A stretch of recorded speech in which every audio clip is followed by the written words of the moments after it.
শীতের ছোটবেলা হোক কিংবা গরমের বড়বেলা, আমাদের মতো গৃহবধূদের অবস্থার কোনো পরিবর্তন নেই। সকালবেলা ঘুম থেকে উঠে শুরু হয়ে যায় কাজ, আর রাতে বিছানায় শুতে যাওয়ার আগে পর্যন্ত সমান তালে চলতে থাকে সেই ব্যস্ততা। সারা দিনে বিশ্রাম বলে কোনো জিনিস সেটা আমাদের রুটিনে নেই, যদিও বা নিতে হয় সেটা কাজের মধ্যে বুদ্ধি করে সময় বার করে তোমাকেই নিতে হবে। শুভ সকাল আমার প্রিয় বন্ধুরা, আশা করি আপনারা সকলে খুব ভালো আছেন, আর আমিও বেশ ভালো আছি। এখন সকাল ওই 10টা মতো বাজে। তো সকালবেলার সমস্ত বাসি কাজকর্ম অনেকক্ষণই সারা হয়ে গেছে, আর এখন স্নান করে ফুল তুলে নিচ্ছি, দিতে হবে পুজো। ভালোই গরম হয়ে গেছে, আমার এখানটা রোদ একটু পরে আসবে। আগে এখানটা হোক, এই জায়গাটা বেশ রোদটা না আসা যাওয়া করে। এই এখন চলে গেছে তো, আবার একটু পরে আবার আসবে। এর আগের দিন আমি বাপের বাড়ি গিয়েছিলাম, সেটা তো আপনারা দেখেছেনই। তো ওখান থেকে এই বালিশগুলো নিয়ে এসেছি। আমার মা সমস্ত নাতি নাতনিরা যাবে শোবে, সেই কারণে অনেক বালিশ বানিয়ে রেখে দিয়েছিল। আমরা বিভিন্ন সময় যখন ছেলে মেয়েদের ছুটি থাকতো, আমরা বোনেরা সব যেতাম তো সেই কারণে। কিন্তু এখন আর এসব দিয়ে কি হবে, এখন তো আমরা ওখানে আর কেউ যাই না, কারণ যাদের জন্য যাব তারাই তো নেই।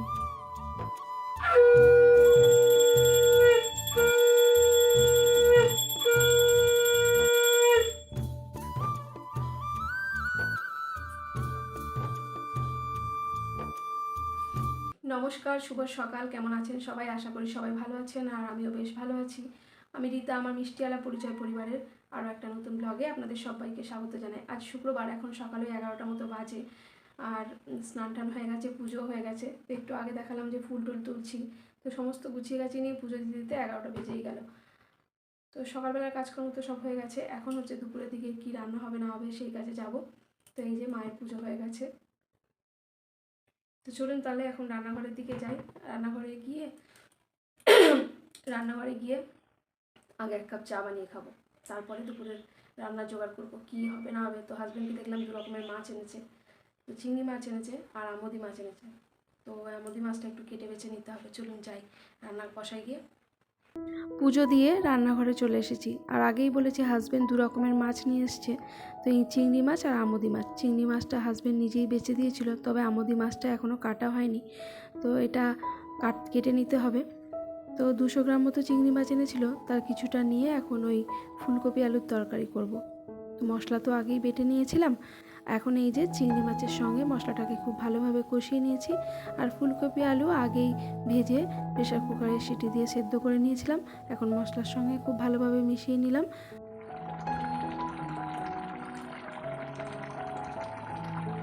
আর এই তো বন্ধুরা, চিংড়ি মাছ দিয়ে আলু ফুলকপির তরকারি আমার রেডি। তো নামানোর আগে দিয়ে দিলাম একটু গরম মশলা। এইবার রান্না করে নেব আমোদি মাছটা। তো আমোদি মাছটা এর আগে কোনো দিন আমাদের ঘরে আনেও নি, আর আমি রান্নাও করিনি। তো ইউটিউব দেখে তাই একটু দেখে নিলাম কিভাবে কি এর রেসিপি। তো প্রথমে ধুয়ে ভালো করে নুন হলুদ মাখিয়ে রেখে দিয়েছিলাম, আর এখন তেলটা খুব ভালো করে গরম করে নিয়েছি কড়াতে, যাতে মাছ লেগে না যায়। তো এই যে এখন মাছটা এপিট ওপিট করে বেশ ভালো করে ভেজে নিচ্ছি। এই মাছ অনেক সময় কি হয়, শুধু ভাজা খেতেও বেশ ভালো লাগে, আর যা ছোটো মাছ এনেছে এটা ভাজা খাওয়াটাই বেস্ট হবে। তো যাই হোক, কিন্তু আমি যেহেতু বলেছি একটু বেশ মাখো মাখো করে একটা তরকারি করব, আলু বেগুন বা যদি পেঁয়াজকলি থাকতো সেসব দিয়ে। তো পেঁয়াজকলি তো নেই, আলু বেগুন আছে আর পেঁয়াজ দিয়ে এটা একটা বেশ মাখা মাখা তরকারি মতন বানাবো। তো একটু কালো জিরে দিয়ে দিলাম ফোড়নে, আর এখন ওই আলুগুলো একটু আলু ভাজার থেকে একটু মোটা মোটা করে কেটেছি, আর এখন ভালো করে ভেজে নিচ্ছি। দিয়ে দিলাম একটু কুচনো পেঁয়াজ, আর বেগুনটা আমি আলাদা করে ভেজে তুলে রেখে দিয়েছি, তো ওটা আর দেখানো হয়নি। এখন তেলের মধ্যে দিয়ে দিলাম জিরে আদা বাটা যেটা। তো এখানে সর্ষে বাটা দিলেও খেতে ভালো লাগতো, আমার হাজব্যান্ড বলছিল যে সর্ষে বাটা দিয়ে করো, কিন্তু আমি ভাবলাম না, যে আমি দেখেছি যে রেসিপিটা যে জিরে আদা বাটা দিয়ে করতে, তো ওই রকমই করলাম। আর টমেটোও দিয়েছিলাম ছোটো ছোটো করে সরু সরু করে কেটে। তো সমস্তটা না ভিডিওতে শ্যুট করতে পারিনি, ভীষণ তাড়াহুড়োর মধ্যে ছিলাম। তো তো যাই হোক, এখানে আমার মাছের ঝাল বলুন আর ঝোলই বলুন প্রায় রেডি। নামানোর আগে গোটা কয়েকটা কাঁচা লঙ্কা চিড়ে দিলাম আর বেগুনটা তার উপর দিয়ে ছড়িয়ে দিয়েছিলাম। তো এটা খেতেও বেশ সুন্দর স্বাদ হয়েছিল। ওপর থেকে একটু ধনেপাতা কুচি ছড়িয়ে দিতে পারলে আরও বেশ ভালো হতো। প্রত্যেক দিন খেতে খেতে আমাদের 3টে বাজছে, ভালো লাগে। তো আজকে সকাল থেকে সেভাবে ভিডিও শ্যুট করা হয়নি। কী কী রান্না করেছি সেটা একবার দেখিয়ে দিই। এখানে আছে মান সেদ্ধ, এটা বেশ সুন্দর খেতে ছিল। আর এটা হচ্ছে পালং শাকের চচ্চড়ি, গতকাল ছিল আর আজকেও কিছুটা রান্না করেছি। আর এটা হচ্ছে চিংড়ি মাছ দিয়ে ফুলকপি আলুর তরকারি। আর এই ডালটা গতকালে, এটাও গরম করেছি। এটা বাঁধাকপি, এটাও গতকালের। আর এই আমুদি মাছ। আর এটা হলো টক দই। গতকাল আর আজকের মিলিয়ে কত পদ হয়ে গেছে, এখন কোনটা ছেড়ে কোনটা খাবো সেটাই বুঝতে পারছি না। নিয়ে যাও, একটা একটা করে নিয়ে যাও। এখন খাওয়ার থেকে বেশি শুয়ে পড়তে পারলে ভালো হয়। এখন আর খাওয়ার ইচ্ছে নেই, বেলা 3টের সময় কার খেতে ইচ্ছে করে। এখন সেটাই ভালো না, দুইটা না। আর এখন প্রায় ওই 3টে থেকে 3:30-এর কাছাকাছি বাজে, আর এই খেতে বসেছি। আর এরপর বলুন কি রেস্ট নেব। এই তো খেয়ে উঠতে উঠতে সন্ধে হয়ে গেল। কীরকম চারিদিকটা হালকা অন্ধকার নেমে এসেছে, সূর্য প্রায় ডুবো ডুবো। এই অস্তগামী সূর্যটাকে দেখতে কি অপূর্ব লাগছে দেখুন। সন্ধে নামছে আর চারিদিকের পাখিরাও সব এখন বাসায় ফিরছে, তো তাদেরও একটা কিচিরমিচির আওয়াজ শোনা যাচ্ছে। সব মিলিয়ে মিশিয়ে একটা অপূর্ব সুন্দর পরিবেশ। আর গ্রামের পরিবেশ কি সকাল কি বিকেল, সব সময় একটা আলাদা রকমের সৌন্দর্য আছে, আলাদা একটা মাধুর্য আছে, তাই না? যাই হোক, আমি তো আমার কাজ শুরু করে দিয়েছি। আবার খেয়ে উঠে একটু বসতে পারলাম না। তো এই যে সমস্ত বাসনকোসন যা এখানে উপর করা ছিল সেগুলো এখন তুলে রেখে দিচ্ছি। তবে এখন আর এটা গুছিয়ে রাখবো না, তুলে রেখে দিচ্ছি, পরে এটাকে গুছিয়ে নেবো। তো এরপরে আবার সন্ধেও দিতে হবে, বেশ কিছু জামা কাপড় আছে সেগুলোও তুলে নিতে হবে।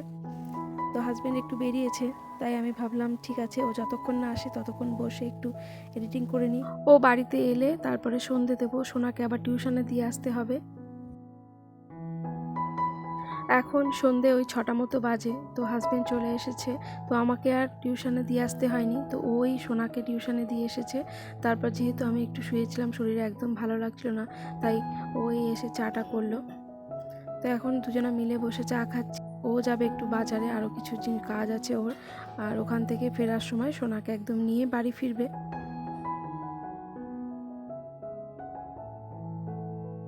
এখন রাত ওই 8টা মতো বাজে আর সোনা টিউশন থেকে বাড়ি চলে এসেছে। তো আমাদের তো আজকে খেতে খেতে অনেকটাই দেরি হয়ে গেছে, তাই ও যখন টিউশনে গেছে তখন আর হরলিক্স খেয়ে যায়নি। তাই এখন বললাম যে আমি দুধটা গরম করেছি, তুমি হরলিক্সটা খেয়ে নাও। খেয়ে নিয়ে যদি টুকটাক কিছু পড়াশোনা থাকে তা সেগুলো দেখো, আর আমি ততক্ষণে খাবার দাবারগুলো গরম করে নিই। তারপরে রাতের খাবারটা খেয়ে শুয়ে পড়বে। আর এসব করতে করতে তো 9টা 9:30 বেজেই যাবে।